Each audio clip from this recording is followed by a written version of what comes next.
Highway imperial Bhuvanagiri Renuka Yellamma temple వెళ్ళే రూట్లో మనకు బ్రిడ్జ్ ఫ్లైఓవర్ కింద మనకు సర్వీస్ రోడ్లో ఈ వెంచర్ ఉంటుందండి. ఇది మనకు వచ్చేసి highway road, national highway Warangal route, దాని కిందనే మన వెంచర్ అండి.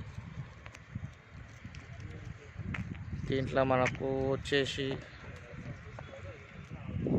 Water, drainage line, water tank అన్నీ వచ్చేసి మన స్క్వేర్ యార్డ్ వచ్చేసి 16,000 అండి. ఇలా ప్లాట్ సైజెస్ వచ్చేసి 167, 200, 157 అవైలబుల్ అండి. ఇది హెచ్ఎండిఏ ప్రాజెక్ట్, రేరా